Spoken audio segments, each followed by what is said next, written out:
4, 5, 6 तारीख अगस्त की, इन तारीखों में कुछ राशि वालों के लिए बहुत अच्छा होगा, कुछ के लिए थोड़ा खराब होगा, कुछ के लिए बहुत ज़्यादा खराब होगा। क्योंकि चंद्रमा और केतु एक साथ आने वाले हैं, चंद्रमा और केतु की युति होने वाली है। चंद्रमा और केतु दोनों परम शत्रु हैं, दोनों का मिलन ग्रहण दोष का निर्माण करता है और चंद्र ग्रहण बन जाएगा यहाँ पर जब केतु के साथ में चंद्रमा का मिलन होगा। अब चंद्रमा के साथ में जब केतु आते हैं तो मानसिक पीड़ा देते हैं, माँ की सेहत पर बुरा असर डालते हैं या आपके रिश्ते आपकी माँ से खराब कर देते हैं, गृहस्थ के सुख में कमी आती है। जब भी चंद्र और केतु एक साथ होते हैं तो आपको समझ पाना कठिन होता है, आप गलतियों पे गलतियां करते हैं। आपको समझ पाना इसलिए कठिन होता है क्योंकि केतु के पास सर नहीं है, जिसके पास सर ना हो उसके पास दिमाग नहीं होता और चंद्रमा दिमाग का कारक ग्रह है। यानी कि सबसे ज़्यादा असर कहाँ पे पड़ता है? दिमाग पर।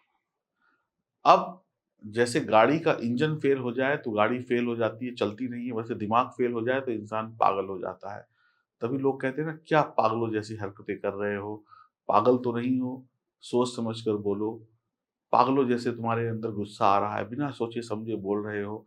ये क्या पागलों वाली हरकत क्या कर दी? बिना सोचे समझे कुछ भी कर दिया। चाहे नुकसान ही क्यों ना हो जाए, बिना सोचे समझे। अक्सर इंसान जब गलती करता है तो पागलपन में ही करता है, जिद में ही करता है, जुनून में ही करता है, क्योंकि उसे कुछ समझ नहीं आता है और जब समझ ना आए तो समझ लीजिए कि दिमाग फिर गया। तो ऐसा ही कुछ हो सकता है। लेकिन अब दिमाग फिर जाने के बाद कई बार सही काम भी हो जाते हैं। वैसे 90% गलत होता है, लेकिन 10% सही भी हो जाता है। कई बार ज़िद में, जुनून में इंसान वो कर बैठता है जो असंभव हो। कुछ के साथ ऐसा भी होगा, कुछ के साथ अच्छा और बुरा दोनों होगा। लेकिन सावधानी तो आपको रखनी ही पड़ेगी। तो बात करते हैं कि जब तुला राशि में आपके केतु और चंद्रमा का मिलन होगा तो आपकी राशि के ऊपर इसका क्या परिणाम पड़ेगा? ये जो जानकारी है चंद्र राशि और नाम राशि पर आधारित होगी। मैं एस्ट्रोलॉजर सचिन स्वागत और अभिनंदन करता हूँ अपने सभी प्रिय दर्शकों का। आपने अभी तक अगर चैनल को सब्सक्राइब नहीं किया है, बेल आइकन के बटन को नहीं दबाया तो अभी दबा दें। फेसबुक और इंस्टाग्राम पर भी आप हमें फॉलो कर सकते हैं। आपकी कोई राय है, कोई समस्या है तो आप हमें बता सकते हैं। आप कमेंट बॉक्स में जय श्री राम ज़रूर लिखिएगा ताकि आपके कष्ट दूर हों। इसके साथ-साथ आप चैनल से जुड़ें, नए लोगों को जोड़ें और वीडियोज़ को देखें और अपने सुझाव दें। आइए बात करते हैं अब आपकी राशि की। अब हम बात करने वाले हैं वृश्चिक राशि की। तो वृश्चिक राशि के जातक-जातिका अपनी कुंडली को देखें, 12वें भाव और छठे भाव में का ये संबंध बन रहा है क्योंकि 12वें भाव में ग्रहण दोष बन रहा है और राहु जो है वो बैठे हुए हैं छठे भाव में। तो राहु की सीधी सप्तम दृष्टि कहाँ पर पड़ गई? 12वें भाव पर। तो वृश्चिक राशि देखिए, मंगल आपकी राशि के स्वामी है और मंगल से थोड़ी-सी अच्छी नहीं बनती है इन ग्रहों की। और 12वां भाव वैसे ही कष्ट का है, व्यय का है, खर्चे का है, विदेश यात्रा का भी है, फ़ायदे का भी है, लेकिन दिक्कतें ज़्यादा हैं। अब देखा जाए तो बुरा दोष बुरे भाव में बने तो कष्ट थोड़े कम होते हैं। तो 12वें भाव में जब ये गोचर होगा तो आपके लिए परेशानियाँ जो होंगी वो बढ़ेंगी।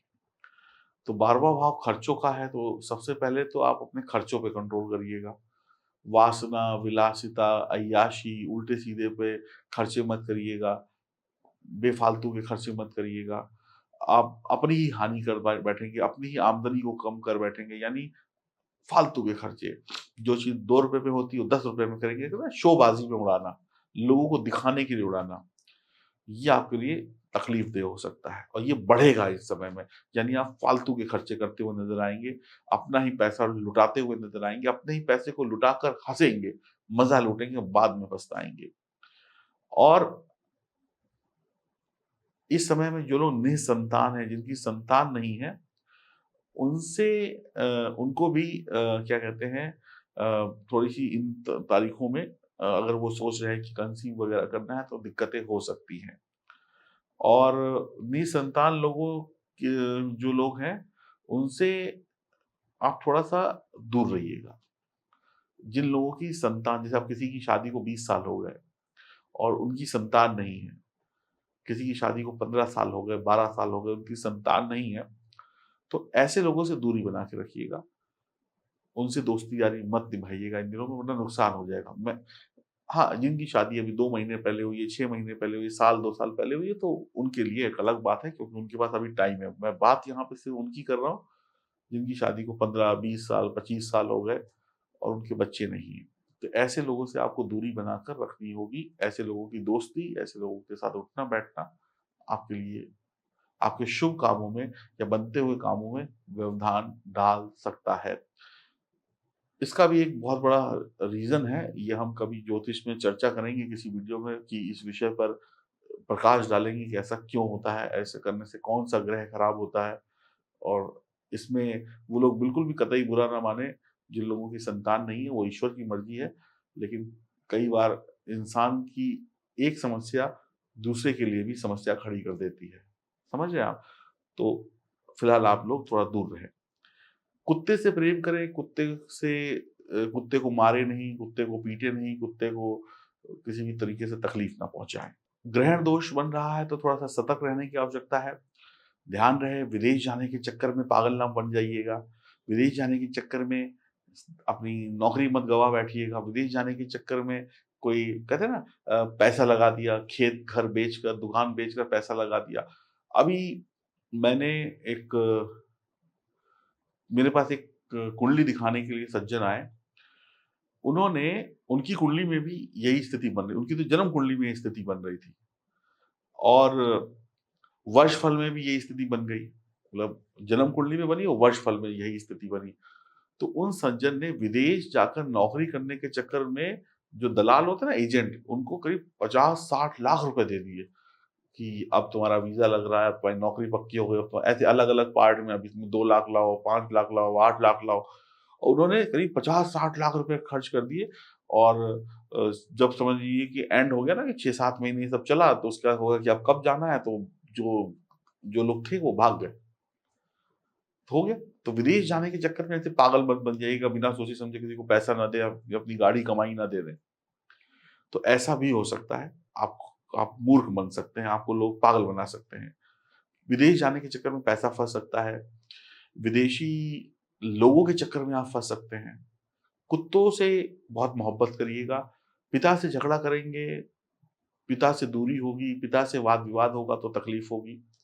पिता से बहुत अच्छे रिश्ते रखिए। अपने कुछ लोग ऐसा काम कर देंगे जिससे परिवार का नाम बदनाम हो जाए, तो ऐसी कोई गलती मत करिएगा। मानसिक तनाव बना रहेगा, बिना सोच-विचार के, बिना फैसले लिए आप कुछ भी काम करना शुरू कर देंगे, देखा जाएगा। अरे! कुछ लोग होते हैं ना, बिना सोचे अरे! जो होगा देखा जाएगा, भगवान भरोसे कर लेते हैं, भगवान तो बैठा है वो सब सही करेगा। तो ऐसे सोच वाले लोगों को नुकसान हो सकता है। पुरानी बातें याद करेंगे, हम पहले तो ये थे, पहले तो हमारे घर में 10 गाड़ियाँ थी, पहले तो हमारे घर में 20 नौकर थे, पहले तो हम ये करते थे, पहले तो हम वो करते थे, अभी वक़्त थोड़ा खराब चल रहा है। तो ऐसी बहकी-बहकी बातें करेंगे। पुराने दिनों को याद करेंगे, पुराने दिनों में थे लेकिन आज नहीं है तो आज की बात करिए, पुरानी बातों को याद करके खुश होते जाएँगे। तो कुछ लोग परेशान भी होंगे कि हम पहले राजा थे अब गरीब बन गए। कुछ खुश होंगे, कुछ गप मारेंगे, कुछ सीरियस होंगे। तो आप दूसरों की च सफलता, दूसरों की चिंता से चिंतित होंगे। हो सकता है आपके पास कोई चिंता होने का कारण ना हो, परेशानी का कोई कारण ना हो, लेकिन दूसरों की चिंता, दूसरों की खुशी, दूसरों की परेशानी से आप चिंतित हो जाएँगे, "अरे! इसके पास ये कैसे है? अरे! ये इतना परेशान क्यों है?" कई बार क्या होता है ना, इंसान को कोई दुःख नहीं होता, लेकिन सामने वाला दुखी है इसलिए वो दुखी है। तो ऐसे ही भी समस्या आ सकती है। आपको जो महिलाएँ हैं वो अपने कानों में सोना पहने, शुद्ध सोना पहने, आप पुरुष हैं वो भी शरीर में अंगूठी या चेन के रूप में सोना पहने और तो इससे आपको काफ़ी राहत मिलेगी और उल्टी-सीधी हरकतें मत करिएगा वरना इन 3 दिनों में कोई बड़ा नुकसान आप कर लेंगे, चाहे वो पैसों का हो, मान-सम्मान का हो, चाहे इज़्ज़त का हो, चाहे अपने परिवार के लिए ही आप कुछ उल्टा-सीधा कर बैठे, कोई बदनामी कर बैठे।